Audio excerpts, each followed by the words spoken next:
Hi, everyone. This is Susan Lester.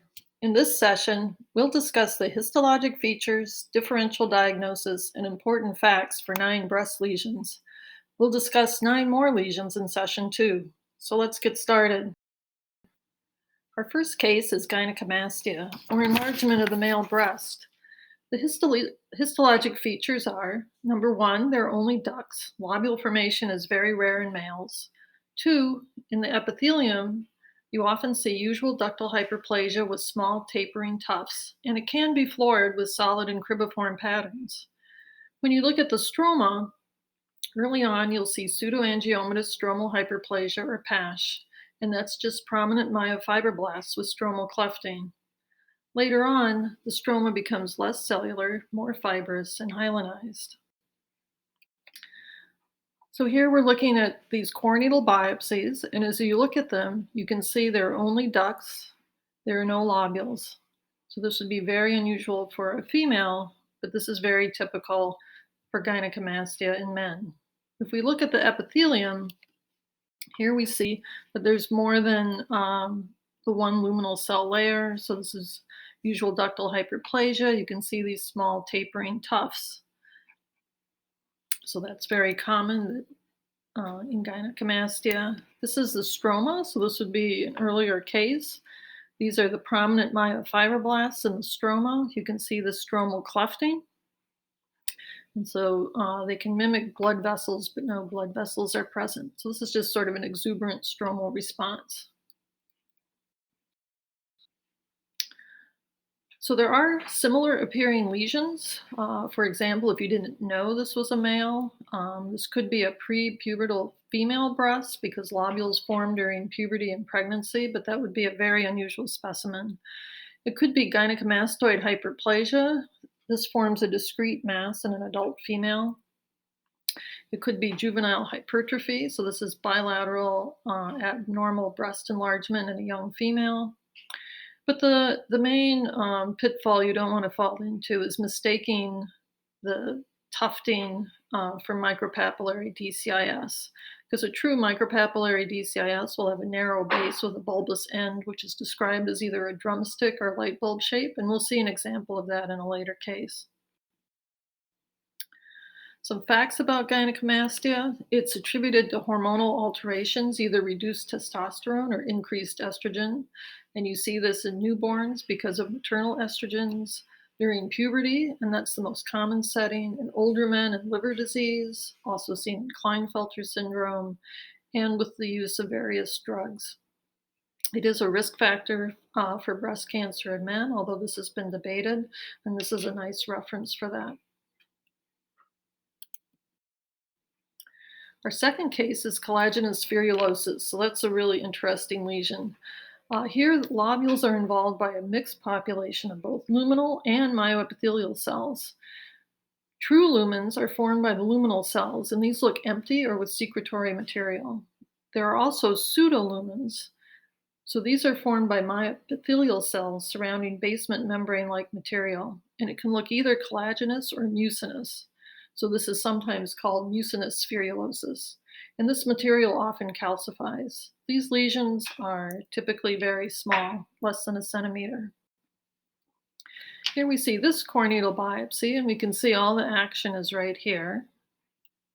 And if we look closer, this is basement membrane material that's calcified, and you can see the calcifications are so large that they've chunked out.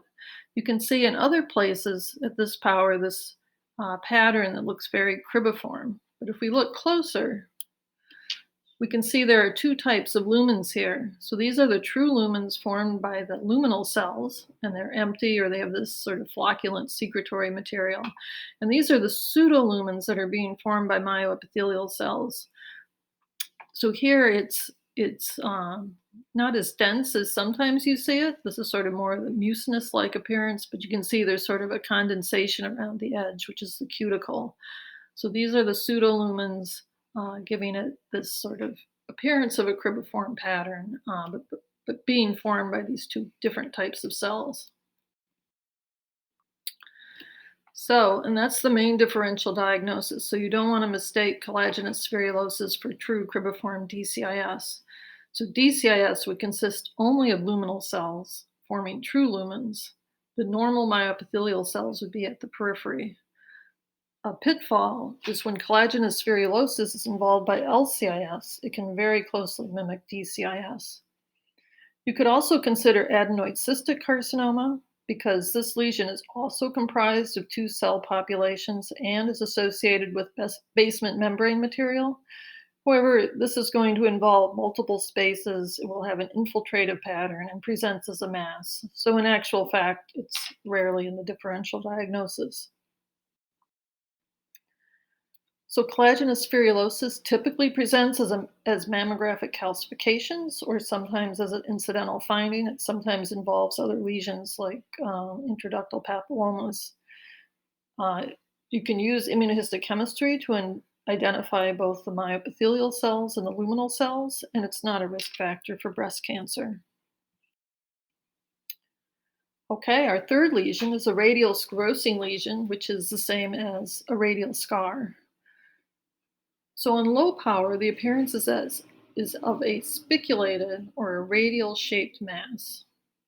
It has a central sclerotic or fibrotic nidus, typically with small compressed and distorted glands. And the radiating arms that give it this spiculated appearance consist of epithelium with combinations of adenoses, usual ductal hyperplasia, cysts, and papillomas. This is kind of an unusual example. You can see here is the lesion, and we'll look at it on higher power. So this lesion is somewhat unusual because it has more of this linear fibrosis, which is not as common as having a central nidus. It also doesn't show well sort of the compressed glands at the center that creates the typical problems in distinguishing this from other lesions. You can kind of make out the arms so that the radiologist would have likely have seen this either as a mass with spiculated margins or maybe architectural distortion. So the main differential diagnosis is invasive ductal carcinoma. So those central compressed and distorted glands can be mistaken for invasion, especially if you're only seeing a small part of it on a core needle biopsy. And in these cases, the myoepithelial cells can be difficult to see in a radial sclerosing lesion, or sometimes they're actually absent just because they're so small and compressed. You could also consider a complex sclerosing lesion. So this is more of a terminology issue. So most people consider radial sclerosing lesions a subgroup of complex sclerosing lesions. Complex sclerosing lesions are a larger group.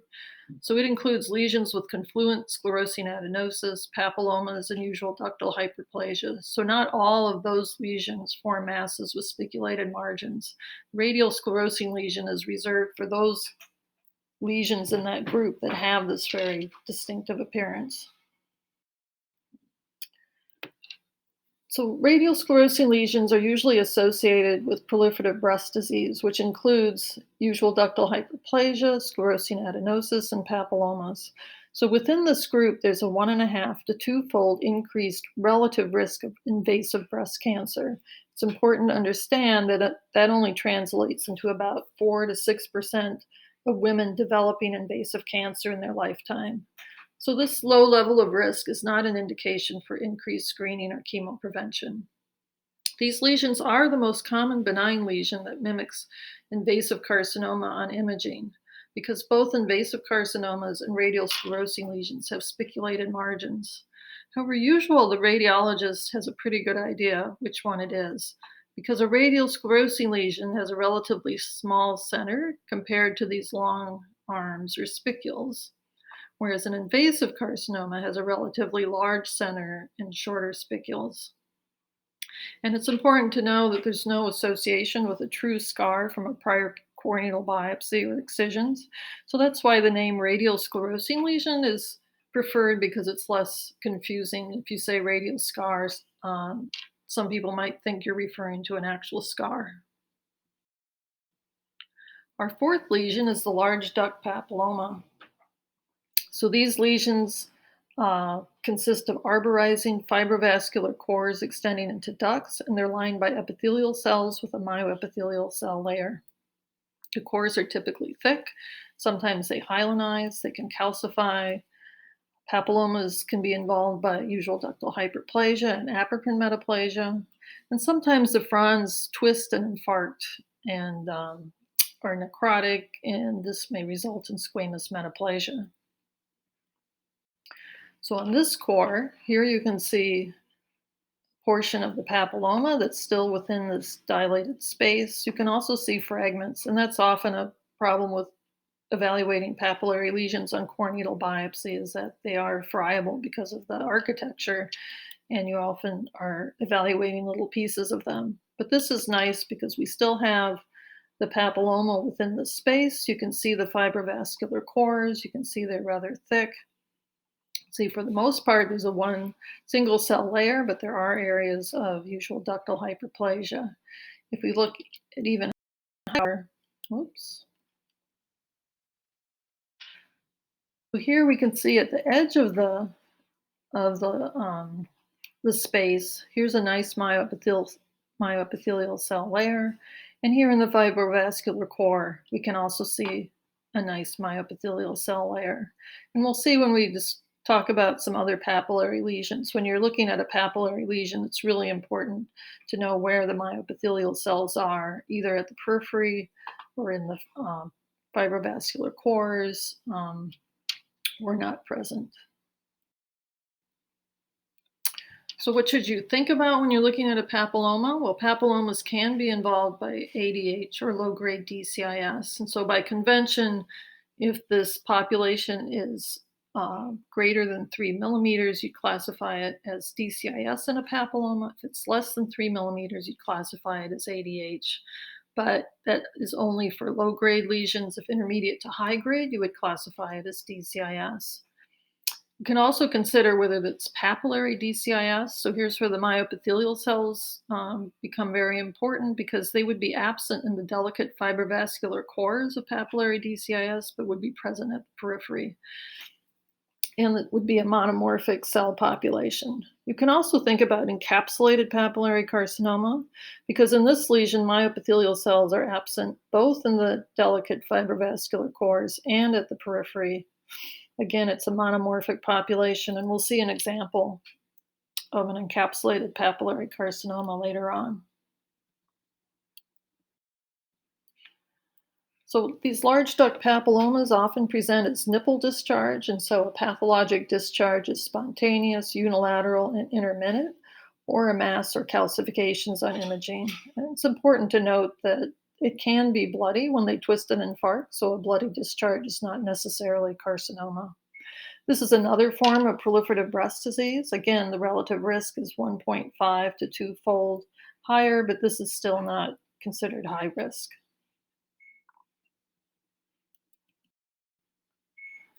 All right, case 5 is our nipple adenoma.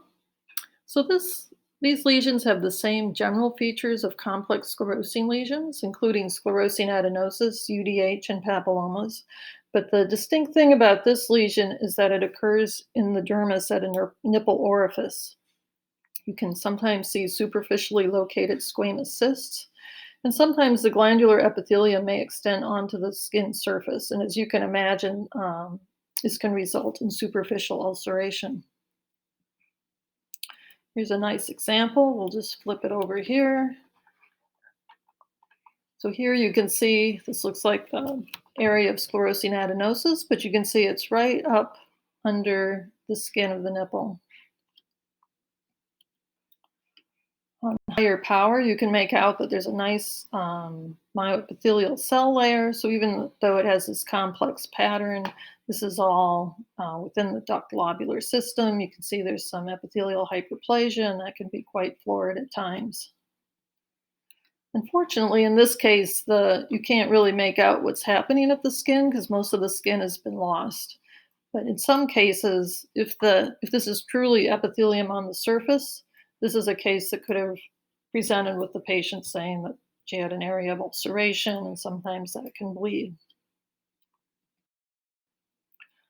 So what's the differential diagnosis? Well, complex sclerosing lesion, and essentially they're similar lesions except for the location.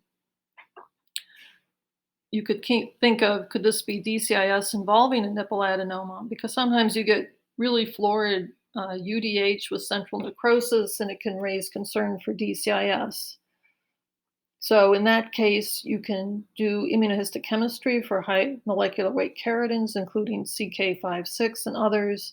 And so if it was really DCIS, it should be negative, and estrogen receptor should be diffusely positive. So that would support DCIS. Alternatively, if you see a heterogeneous mosaic pattern for both high molecular weight keratin and ER, that would support that this is UDH.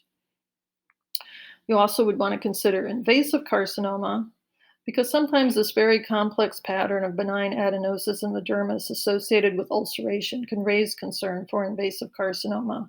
And here again, immunohistochemistry is very helpful to confirm the presence of myoepithelial cells.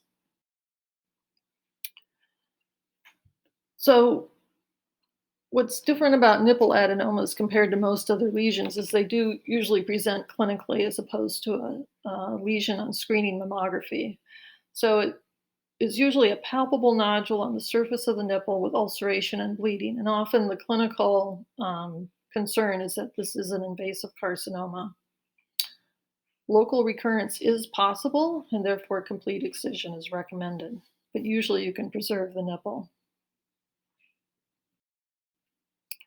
Our sixth lesion is flat epithelial atypia, or FEA. This is a monomorphic cuboidal to columnar cell population with round nuclei. Prominent nuclei may be present. There's an increased NC ratio, so usually these lesions look darker at low power. They often have apical cytoplasmic blebs, secretions, and calcifications, and these can be prominent, and this is often why we see them, because of mammographic calcifications. And they line in large ducts and lobules with rounded contours, and so that's very helpful to spot them at low power. And a lymphocytic infiltrate may be present.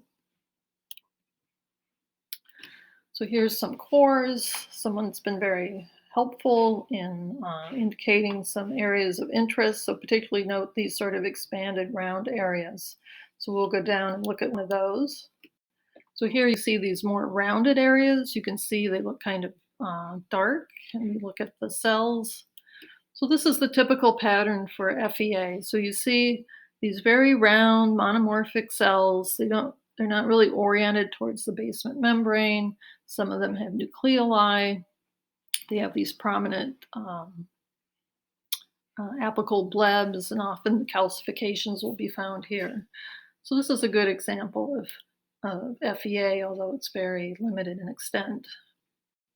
Over here, in another area of the core, is columnar cell change. So you can see these cells are more elongated. They're parallel to they're perpendicular to the basement membrane. They're more heterogeneous. So this is columnar cell change and not FEA. But that is the differential diagnosis, is columnar cell change and columnar cell hyperplasia. So these involved spaces usually have irregular contours. So again, that's very helpful if the spaces are very rounded. That would favor FEA. The nuclei are elongated and aligned perpendicular to the basement membrane. And then 2, atypical ductal hyperplasia. But in that case, abnormal architectural patterns are present because flat epithelial atypia, as the name indicates, should be flat. So this is, it is a clonal population of cells. It's considered the earliest member of the low-grade neoplasia family. It's negative for high molecular weight keratins and diffusely positive for ER. It's important to note that so are ADH and DCIS. So immunohistochemistry will not help you distinguish these 3 lesions. FEA is often associated with lobular neoplasia, both ALH and LCIS, and invasive tubular carcinoma, and this has been called the Rosen triad. So it means when you see FEA, you should look around to see if you can see one of these higher risk lesions. Because FEA in and of itself may have a slight, maybe 1.5 increased relative risk for invasive breast cancer, but in fact, it's almost always associated with other types of proliferative breast disease, so it's hard to know what FEA alone is indicative of. All right, our seventh lesion is atypical ductal hyperplasia. So again, a clonal population of cells with uniform round nuclei, but now we have abnormal architecture, cribiform patterns, bridging, and micropapillae. It's insufficient in extent for classification as low-grade DCIS. So either you see it as partial involvement of spaces or there's some complete involvement, but the entire area is less than no more than 2 millimeters. So here's an example. You can see most of the changes are here and here. So we'll look closer at one of these. So you can see even at this power, so one, it's not flat because you have these abnormal structures throughout, and we'll look closer at some of those. So here's some of the classic micropapillae that you see with micropapillary DCIS. You see the narrow base and the bulbous end. Here's another one. So this is the drumstick or the light bulb configuration. Over here, we have some cribiform spaces, so you can see these round spaces are being formed, but you can also see there's some sort of streaming and there's some narrow areas between the spaces, so this isn't perfect for DCIS. Um, it doesn't look like the population is completely filling that space. Here's an area of necrosis. You can see nuclear debris. So this is unusual in ADH, but um, it can be seen. Certainly on a core needle biopsy, that would increase the likelihood that on excision, this may actually be sufficient to call DCIS, because this is a lesion that's certainly very close to DCIS, and some people, some pathologists might call this DCIS. Oops, go back.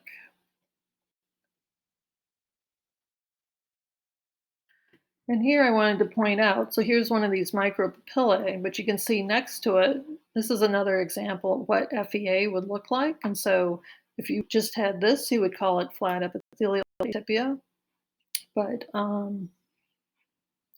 in this context, this is the typical background that you see with micropapillary DCIS, whereas in gynecomastia, which we talked about in the first case, the papillae are usually tapering and they're usually coming off of a hyperplastic background.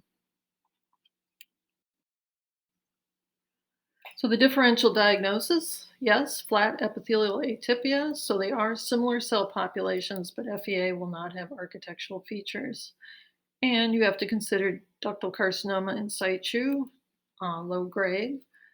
So these are really distinguished more by extent and whether or not the lesion completely involves the majority of the spaces. So ADH does increase the risk of breast cancer 4 to 5-fold. So now the lifetime risk of developing invasive cancer is 12 to 15%. So this is considered high risk. The risk is to both breasts. And so women with ADH are eligible for increased screening and or chemoprevention. If you see ADH on a core needle biopsy, the likelihood of cancer, which would primarily be DCIS, is about 15%. And so in most cases, excision would be recommended. All right, our eighth case is both DCIS and LCIS. So these are monomorphic cell populations, but they're confined in the duct lobular system. That means myoepithelial cells are present. A nice way to think about it is this is like a tiger in a cage. And so the cage is the duct lobular system. And so even though the cell populations have many of the features of invasive carcinomas, they're in this cage and cannot get out of the cage. For DCIS, nuclear grade ranges from low to high. Necrosis is common, either due to secretions or necrosis. And there are many architectural patterns, cribiform, micropapillary, papillary, solid, and clinging. For LCIS, the majority is a classic type with low to intermediate nuclear grade. We can also have pleomorphic type, which is high nuclear grade. And most LCIS, in LCIS, there is loss of cell adhesion, and usually this is due to alterations in E-cadherin, but sometimes it can be due to alterations in other cell adhesion proteins. And necrosis is rare except in the pleomorphic and florid types. So here is a interesting biopsy excision. We're going to see DCIS over here and some LCIS primarily over here. So here's the area of DCIS. You can see at this magnification. So most of the spaces look like these larger spaces, and that's why it was called DCIS, because usually when DCIS involves a lobule, it unfolds it into a larger space, which looks like a duct. Here we have a cribriform pattern. So here you see the entire space looks like it's involved by the same cells. You can see many of the cribriform spaces are lined by cells, uh, tumor cells, and not all of them will be rounded, but the majority of them are. Here's an area of central necrosis, again, um, a partial cribriform pattern. This is a structure I want to point out. So this is an area of this DCIS which has a micropapillary pattern. And so this is sort of the end of one of these micropapilla. So a micropapilla does not have a fibrovascular core as opposed to true papilla, which do have fibrovascular cores. And so when you see this hollow end, we're going to see this later in a case of invasive micropapillary carcinoma because it has a similar structure. So if there was a fibrovascular core, it would be here, which means the apical portion of the cells are out on the outside. So so it mimics what you see in micropapillary DCIS, but it's really a mimic. They're not really biologically the same structure. Here's an area of LCIS. So this, you can still recognize that this is a lobule with multiple spaces involved. And so that's characteristic of LCIS is that when it's proliferating in the breast, it sort of leaves the underlying architecture relatively recognizable, probably because they're not cohesive cells. So once they divide, it's sort of every cell for itself, and so they have less expansile growth and tend to grow out along the ducts. On higher power, here you can see these. This is classic LCIS, so they're these round, very round nuclei. This would be a low grade. If you were going to grade this, they just have a slip of cytoplasm. You can see a few of these. These are the classic signet ring cells for a lobular lesion because they have a mucin vacuole with a little drop of mucin in the middle. And here we have an example of pagetoid spread. So pagetoid spread are tumor cells. So here are tumor cells. You can see how discohesive they are. Again, these very monomorphic round nuclei. Here's some more up here. And so when pagetoid spread, those cells are between a basement membrane here and below an epithelial lining.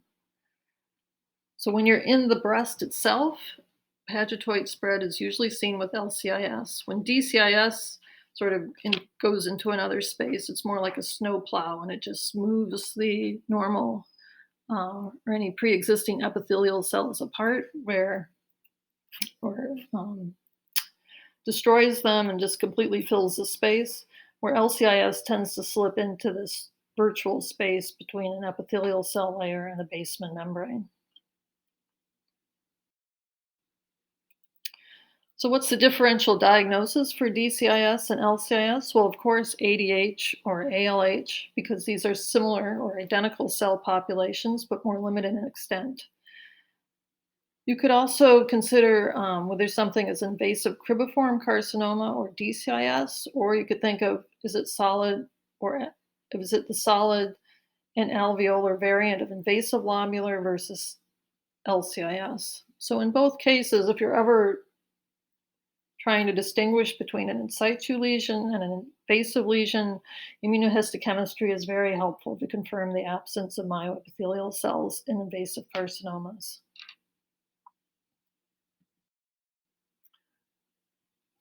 So if you don't treat DCIS or LCIS, there's an 8 to 10-fold increased relative risk. So the actual risk of developing invasive cancer is 24 to 30% over a woman's lifetime.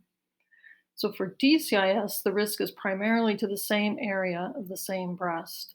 Whereas for LCIS, about two-thirds of the risk is to the same breast and about one-third of the risk to the contralateral breast.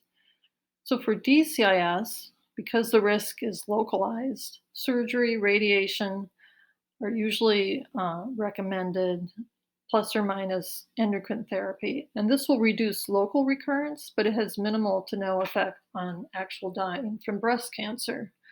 So current trials are evaluating observation versus treatment for women with DCIS. For LCIS, because the risk is bilateral, they could be considered for endocrine therapy to reduce the risk of invasive ER positive cancer. Unfortunately, it does not reduce the risk of ER negative cancers. If you were to contemplate surgery, usually bilateral mastectomies would be recommended, but most women choose surveillance or endocrine therapy. And it's important to remember that survival is greater than 95% at 20 years with current management. For our final case, we're going to talk about DCIS involving the nipple epidermis. So this is also termed Paget disease of the nipple. The tumor cells are scattered throughout the epidermis, and in the majority of cases, DCIS is also present in lactiferous sinuses and deeper in the breast. The cells typically have high-grade nuclei and moderate amounts of cytoplasm. Disruption of the squamous cell tight junctions allows seepage of intracellular fluid and results in a superficial scale crust. So this is what presents clinically as Paget's disease. A dermal lymphocytic infiltrate is often present. So here are sections of the nipple. You can see even here some of the scaling crust up here and over here.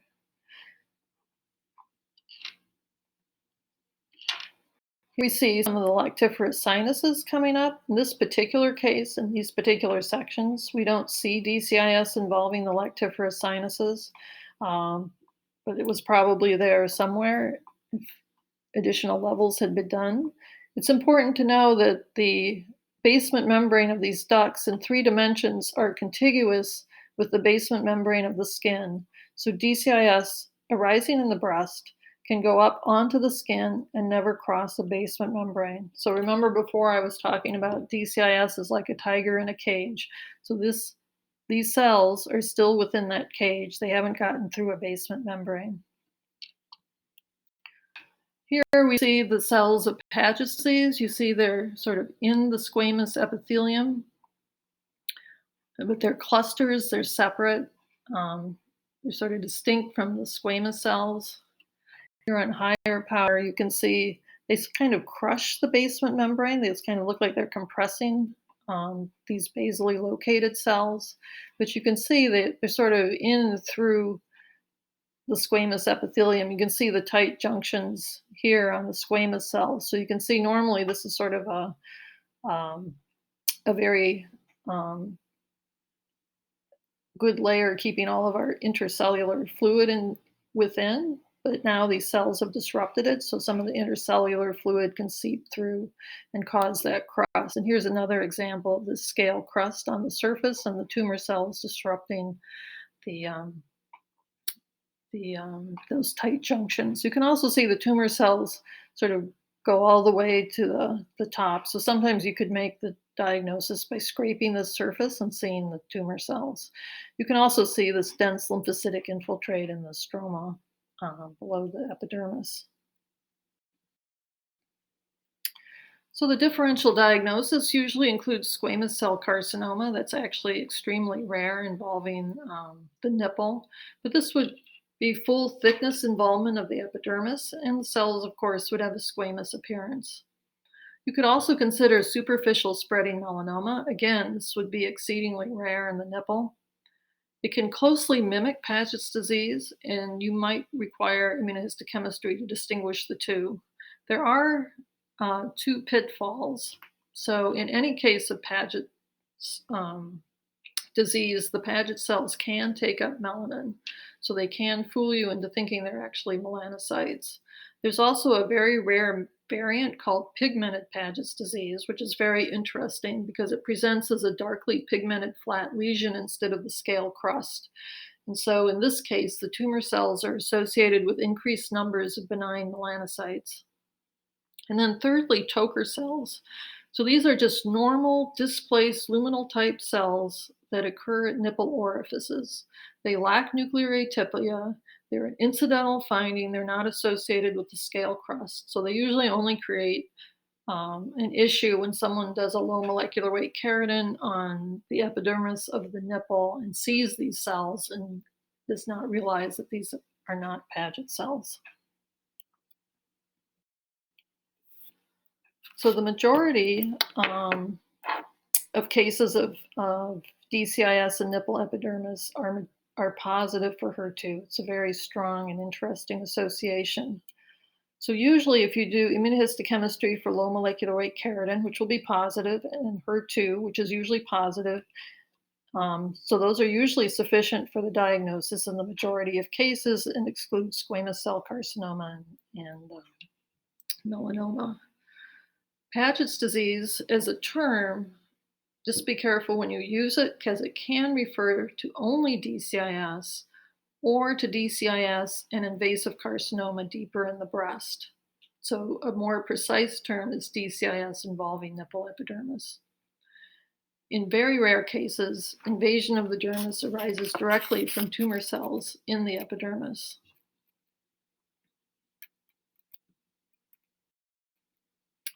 So that's the end of session 1. We're going to discuss 9 more lesions in session 2. So I hope you found this helpful. Bye.